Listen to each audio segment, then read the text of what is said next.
మత్తయి సువార్త 14వ అధ్యాయం.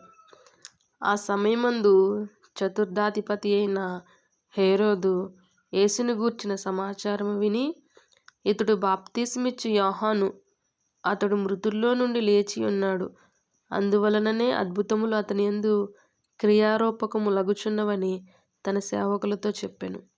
ఏలయనగా, నీవు నీ సహోదరుడైన ఫిలిప్పు భార్యయగు హేరోదియను ఉంచుకొనుట న్యాయము కాదని యోహాను చెప్పగా, హేరోదు ఆమె నిమిత్తము యోహానును పట్టుకుని బంధించి చెరసాలలో వేయించియుండెను. అతడు ఇతన్ని చంపగోరెను గాని జనసమూహము ఇతనిని ప్రవక్తయని ఎంచినందున వారికి భయపడెను. అయితే హేరోదు జన్మదినోత్సవం వచ్చినప్పుడు హేరోదియ కుమార్తె వారి మధ్య నాట్యమాడి హేరోదును సంతోషపరచెను. గనుక ఆమె ఏమి అడిగినను ఇచ్చెదనని అతడు ప్రమాణపూర్వకముగా వాగ్దానం చేసెను. అప్పుడు ఆమె తన తల్లి చేత ప్రేరేపింపబడినదై, బాప్తిసమిచ్చు యోహాను తలను ఇక్కడ పళ్ళెంలో పెట్టి నాకిప్పించుమని అడిగెను. రాజు దుఃఖపడినను తాను చేసిన ప్రమాణము నిమిత్తమును తనతో కూడా భోజనముకు కూర్చున్న వారి నిమిత్తమును ఈయన ఆజ్ఞాపించి బంట్రోతును పంపి చెరసాలలో యోహాను తల గొట్టించెను. వాడతని తల పళ్ళెంలో పెట్టి తెచ్చి ఆ చిన్నదానికి ఇచ్చెను. ఆమె తన తల్లి యొద్దకు దాన్ని తీసుకుని వచ్చెను. అంతట యోహాను శిష్యులు వచ్చి శవమును ఎత్తుకుని పోయి పాతిపెట్టి యేసునొద్దకు వచ్చి తెలియచేసిరి. యేసు ఆ సంగతి విని దోణి ఎక్కి అక్కడి నుండి అరణ్య ప్రదేశమునకు ఏకాంతముగా వెళ్ళెను. జనసమూహములు ఆ సంగతి విని పట్టణముల నుండి కాలినడకను ఆయన వెంట వెళ్ళిరి. ఆయన వచ్చి ఆ గొప్ప సమూహమును చూచి వారి మీద కనికరపడి వారిలో రోగులైన వారిని స్వస్థపరిచెను. సాయంకాలమైనప్పుడు శిష్యులు ఆయన యొద్దకు వచ్చి, ఇది అరణ్య ప్రదేశము, ఇప్పటికే ప్రొద్దుపోయెను. ఈ జనులు గ్రామంలోనికి వెళ్ళి భోజన పదార్థములు కొనుక్కొనుటకే వారిని పంపివేయమని చెప్పిరి.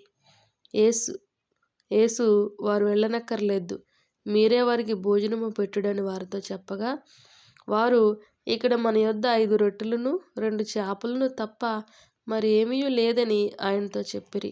అందుకాయన, వాటిని నా యొద్దకు తెండని చెప్పి పచ్చిక మీద కూర్చుండుడని జనులకు ఆజ్ఞాపించి 5 రొట్టెలను 2 చేపలను పట్టుకుని ఆకాశం వైపు కన్నులెత్తి ఆశీర్వదించి ఆ రొట్టెలు విరిచి శిష్యులకిచ్చెను. శిష్యులు జనులకు వడ్డించిరి. వారందరూ తిని తృప్తి పొందిన తరువాత మిగిలిన ముక్కలు 12 గంపల నిండా ఎత్తిరి. స్త్రీలను పిల్లలను గాక తినినవారు ఇంచుమించు 5,000 మంది పురుషులు. వెంటనే ఆ జనసమూహములను తాను పంపివేయనంతలో తన శిష్యులు దోణి ఎక్కి తనకంటే ముందుగా అద్దరికి వెళ్ళవలెనని ఆయన వారిని బలవంతం చేసెను. ఆయన ఆ జనసమూహములను పంపివేసి ప్రార్థన చేయుటకు ఏకాంతముగా కొండ ఎక్కిపోయి సాయంకాలమైనప్పుడు ఒంటరిగా ఉండెను. అప్పటికా దోణి దరికి దూరముగా నుండగా గాలి ఎదురైనందున అలల వలన కొట్టబడుచుండెను. రాత్రి 4వ జామున ఆయన సముద్రం మీద నడుచుచు వారి యొద్దకు వచ్చెను. ఆయన సముద్రం మీద నడుచుట శిష్యులు చూచి తొందరపడి భూతమని చెప్పుకుని భయము చేత కేకలు వేసిరి. వెంటనే యేసు, ధైర్యం తెచ్చుకొనుడి, నేనే, భయపడకుడని వారితో చెప్పగా, పేతురు, ప్రభువా, నీవే అయితే నీళ్ల మీద నడిచి నీ యొద్దకు వచ్చుటకు నాకు సెలవిమ్మని ఆయనతో అనెను. ఆయన రమ్మనగానే పేతురు దోణి దిగి యేసునొద్దకు వెళ్ళుటకు నీళ్ల మీద నడిచెను గాని గాలిని చూచి భయపడి మునిగిపోసాగి, ప్రభువా, నన్ను రక్షించుమని కేకలు వేసెను. వెంటనే యేసు చెయ్యి చాపి అతన్ని పట్టుకుని, అల్పవిశ్వాసీ, ఎందుకు సందేహపడితివని అతనితో చెప్పెను. వారు దోణి ఎక్కినప్పుడు గాలి అణిగెను. అంతటా దోణిలోనున్నవారు వచ్చి, నీవు నిజముగా దేవుని కుమారుడివని చెప్పి ఆయనకు మ్రొక్కిరి. వారద్దరికి వెళ్ళి గిన్నెసరెతు దేశమునకు వచ్చిరి.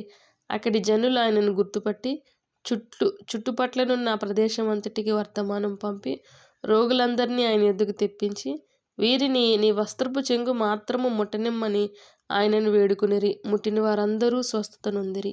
ఆమేన్.